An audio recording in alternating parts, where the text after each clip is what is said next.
Hello guys, അപ്പോൾ എല്ലാവർക്കും നഷ്മയാക്കും FM-ലേക്ക് ഒരിക്കൽ കൂടി സ്വാഗതം. അപ്പോൾ നമ്മുടെ ചാനലിൽ ആദ്യമായിട്ട് കയറിക്കാണ്ട് വീഡിയോ ഒക്കെ കാണുന്നവരുണ്ടെങ്കിൽ നമ്മുടെ ഈ ചാനലൊന്ന് സപ്പോർട്ട് ചെയ്തേക്കണേ. കൂടെ നിങ്ങളുടെ അഭിപ്രായങ്ങളും ലൈക്കും അടിക്കാൻ മറക്കരുതേ. അപ്പോൾ നമ്മൾ പ്രേമ സീരിയലാണ് ഇതുവരെ അപ്ലോഡ് ചെയ്തിട്ടുണ്ടായിരുന്നത്.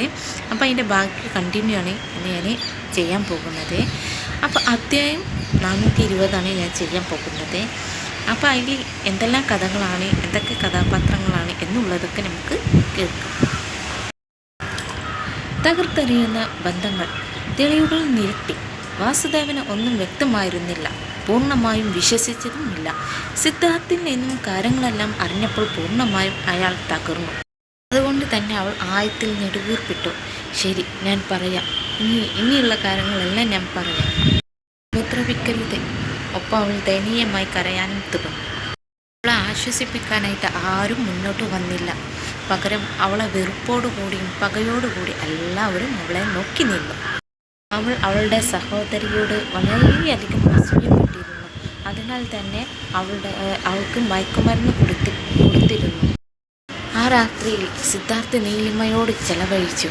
ആ രാത്രിയിലുള്ള സംഭവങ്ങൾ ആണ് നീ പറയാൻ പോകുന്നത്. രാത്രി എന്തെല്ലാം നടന്നത് എന്നുള്ളത് അഞ്ജലി ഓരോരോ വാക്കിലും ഓരോരോ ഇതിലും അക്കമിട്ടു പറഞ്ഞു. അതിൽ ഒരുപാട് കാര്യങ്ങൾ നീലിമയ്ക്ക് നേരത്തെ അറിയാവുന്നതാണ്. അതിൽ അവൾ സംശയിച്ച കാര്യങ്ങളും ഒക്കെ ശരി തന്നെയാണ്. നീലിമയേക്കാളും അവളെ പ്രണയിച്ചിരുന്നു. തൻ്റെയും അഞ്ജലിയുടെയും വിവാഹം ഭാഗ്യത്തിന് കഴിഞ്ഞില്ലല്ലോ. നീലിമയാകട്ടെ വളരെ ശാന്തമായിരുന്നു. അവൾ കാര്യങ്ങളൊക്കെ അംഗീകരിച്ചതായി തോന്നി. അഞ്ജലി എല്ലാ കാര്യങ്ങളും തുറന്നു പറഞ്ഞപ്പോൾ സിദ്ധാർത്ഥ് സ്നേഹം സൃഷ്ടിച്ചു. സത്യങ്ങൾ എല്ലാവർക്കും മനസ്സിലായല്ലോ. ഇനി ഇവൾ ചെയ്ത കാര്യങ്ങൾക്ക് ശിക്ഷ കൊടുക്കണം.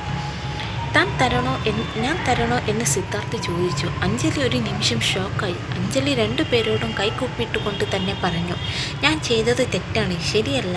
ഞാൻ ഇനി അങ്ങനെ ചെയ്യില്ല. നീലിമയും സിദ്ധാർത്ഥും ഒരു സഹതാപവും ചെയ്തില്ല. എല്ലാം വാസുദേവക്ക് വിട്ടുകൊടുത്തു. വാസുദേവൻ മരുമകൻ കിട്ടെ അഞ്ജലിയെ വിട്ടുകൊടുത്തു. അഞ്ജലിക്കത് മനസ്സിലായി. അഞ്ജലി ഒരു നിമിഷം അത് ആലോചിച്ചു.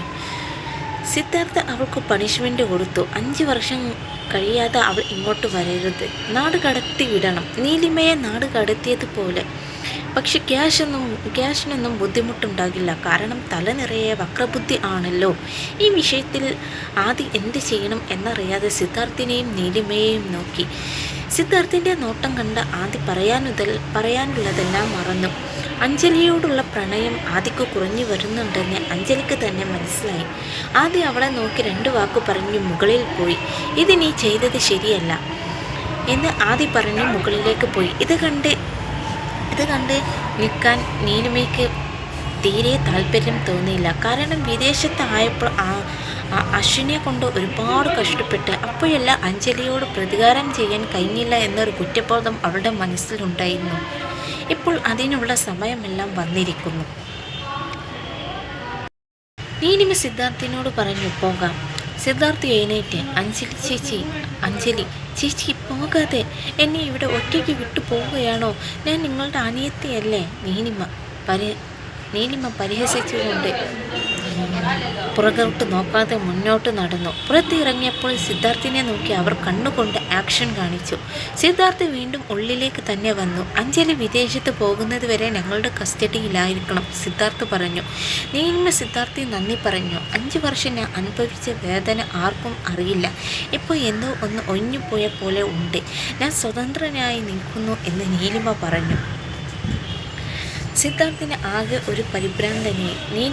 നീലിമ സിദ്ധാർത്ഥിനോട് നന്ദി പറഞ്ഞപ്പോൾ സിദ്ധാർത്ഥിന് ഒരു പരിഭ്രാന്തനായി സിദ്ധാർത്ഥ്. അപ്പോൾ ഇന്നത്തെ എപ്പിസോഡ് ഇവിടെ കഴിയുകയാണ്. എല്ലാവർക്കും ഇഷ്ടപ്പെട്ട ലൈക്ക് അടിക്കാനും കമൻറ്റ് ബോക്സിൽ കമൻറ്റ് പറയാനും മറക്കരുത്.